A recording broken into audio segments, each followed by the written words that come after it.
Mheshimiwa Naibu Waziri Sangu, asante sana kwa majibu yako kwa maswali ya Mheshimiwa Bunge. Mheshimiwa Bunge, tunaendelea na Wizara ya Nishati. Mheshimiwa Eid Kasim Idi, mbunge wa Msalala, swali lake litaulizwa kwa niaba yake na Mheshimiwa Santiel Kirumba. Asante Mheshimiwa. Je, serikali ina mpango gani wa kuwaunganishia umeme wateja waliolipia kabla ya mabadiliko ya bei katika halmashauri ya Msalala? Majibu.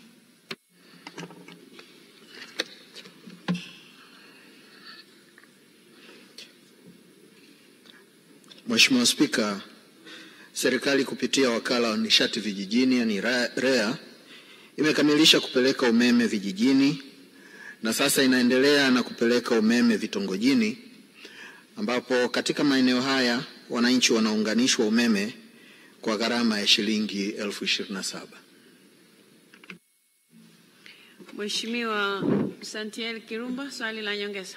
Mheshimiwa Spika, kwa kuwa halmashauri ya Msalala imeshatenga eneo kwa ajili ya ujenzi wa ofisi na Mheshimiwa mbunge ametoa tofali 1,000 kwa ajili za kuanzia ujenzi, je, serikali imejipangaje kukamilisha ujenzi wa ofisi hii? Na pia swali la pili, ofisi hii ya TANESCO imekuwa na changamoto ya watumishi na pia vitendea kazi. Serikali imejipangaje kupeleka vitendea kazi pamoja na watumishi? Mheshimiwa Naibu Waziri, majibu. Mheshimiwa Spika, naomba kujibu maswali mawili ya nyongeza ya Mheshimiwa mbunge yote kwa pamoja kama ifuatavyo. Kwanza, serikali inawapongeza wananchi kwa jitihada hizi walizozifanya za kusaidia katika ujenzi wa ofisi hii. Lakini pili, tunashukuru kwa taarifa hiyo.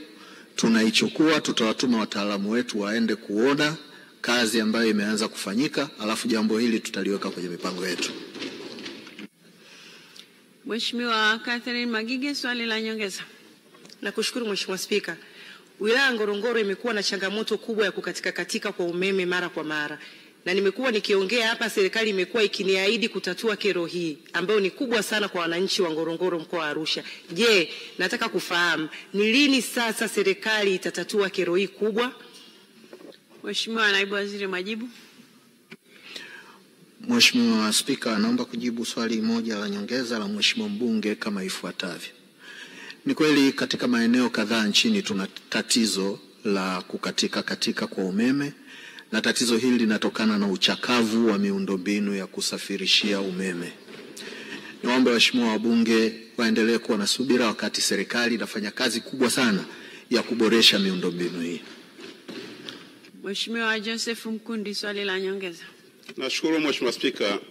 Ni kwa nini sasa serikali sitoe mwongozo wa kuonyesha tofauti ya malipo ya kuvuta umeme wa kiwango cha 27,000 na 300,000 kulingana na maeneo?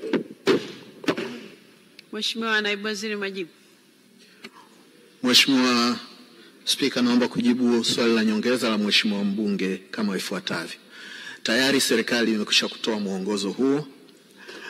Tunachoweza kufanya sasa ni kuendelea kutoa elimu ili jambo hili liweze kueleweka kwa upana. Mheshimiwa Naibu Waziri, asante sana kwa majibu yako kwa maswali ya Mheshimiwa Bunge. Wizara ya